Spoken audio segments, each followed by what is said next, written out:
it stems from, I suppose, my dad years ago, who was in the army, then a cub leader, who sort of instilled litter picking into me from a very early stage. And now I'm into my mid 60s or whatever, it's still there. And I hate going for a walk if the place is strewn with litter. I concentrate more on the litter than the walk. So when I saw Roger and Denise put this invite out to join the village hub, I went along, not quite knowing what it was. And then lo and behold, litter came up as one of the topics. And this little silly so-and-so here stuck his hand up and asked a question. To which Roger then replied, well, would you like to take on responsibility for the hub, for the litter picking? Before I knew it, I was in. So from there on, the hub was formed, the litter picking section. At the very same meeting, Roger asked everybody to complete a little form, giving the contact details and asking them what areas of the hub they would be interested in joining. He'd outlined it a few earlier on. And lo and behold, we got about 65 volunteers from the village who formed the litter picking group. And we normally get out on average about 25 to 30 volunteers. We have a very good relationship with Street Scene in Wilton, who supply us with the high-vis jackets, the equipment, the litter pickers, the bags. And when we've completed the litter pick, I email them, and they come and pick up all the bags and all the rubbish and whatever else we've accumulated.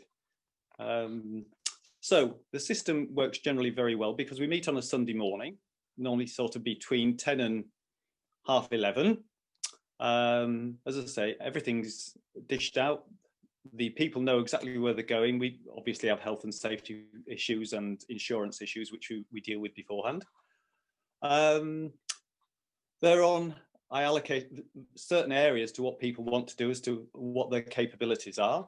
If they just want to be local, fine. Some people wish to go half a mile down to the outskirts of the village and come back, and which is great. We're very lucky as well, because lots of the volunteers during the COVID pandemic have gone out by themselves and done litter picks, obviously keeping social distance and well clear of everyone, and then just reported back. And I fill in a spreadsheet which then gets sent through to Street Scene. So they're aware of what we're doing, how we're doing it, and they've been absolutely brilliant. They've helped us wherever we want it. They pick rubbish up. If we notify them that somebody's been fly tipping, the following day, generally, they have that cleaned for us. They have it all removed. So we have a very, very good working relationship with them.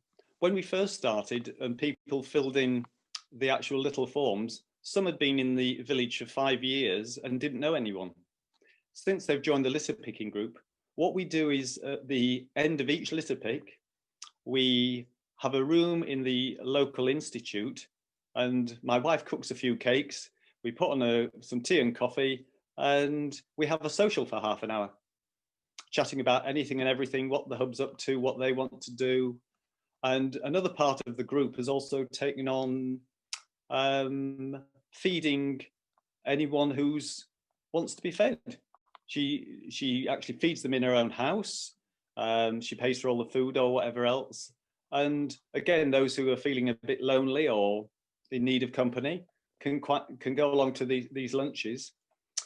So there's been a great benefit there. I've also found it great insofar as that I most likely knew 20 people in the village. Now I most likely know 120 people in the village. The main benefit is, one, the village is a lot cleaner and tidier. So that benefits the villagers because they enjoy going out a lot more. It benefits our visitors because they see a nice, picturesque little North Yorkshire moors village looking really nice and tidy. It also benefits people like the shopkeepers because obviously the shopkeepers are very reliant upon visitors. Without the visitors, the village would most likely collapse, to be truthful. But yes, we get hundreds of, certainly, 20, 30, 40, 50,000 visitors a year, which help the shops, the pubs, the restaurants, everything. So I think it's all part of a collective unity to take care of the village. you know, it's our responsibility. We've been given the village, you know, and let's look after it, sort of thing. The first thing I would suggest is contact Joe at Street Scene in Malton, who will supply you with whatever you need to do your litter pick. We're very lucky here because we have a permanent supply of all the equipment, which we loan out to other villages. So we're sort of nearly like a little central hub for other villages around. Yes. The